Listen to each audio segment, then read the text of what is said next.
Senator Chuck Schumer on Monday took up his push to have the Senate issue subpoenas that demand testimony from top Trump administration officials during the Senate impeachment trial after a new report claims to detail what occurred inside the administration during the decision to freeze aid to Ukraine. The New York Democrats sent a letter last week to fellow senators that cited records including an email sent by the Office of Management and Budget Associate Director Michael Duffy to Defense Department officials roughly an hour and a half after Trump's controversial July 25th phone call with Ukraine President Volodymyr Zelensky. This news story shows all four witnesses that we Senate Democrats have requested, Mick Mulvaney, John Bolton, Michael Duffy, and Robert Blair, were intimately involved and had direct knowledge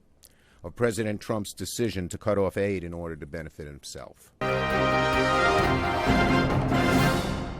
The email showed a push to place aid on hold after Trump made his request for Ukraine's help in political investigations. The House voted to impeach Trump earlier this month on obstruction of Congress and abuse of power. Schumer on Monday pointed to a New York Times report published Sunday that claimed that Trump went forward with freezing the aid despite warnings from his top staffers, including Secretary of State Mike Pompeo and his former advisor John Bolton. Schumer called the new revelations a game changer, and he tweeted that this shows all four witnesses we requested: Acting White House Chief of Staff Mulvaney, Bolton, Duffy, White House aide Robert Blair were intimately involved and had direct knowledge of President Trump's decision to cut off aid to benefit himself. Schumer was referring to a report that said Mulvaney wrote an email to Blair on June 27th inquiring about the money for Ukraine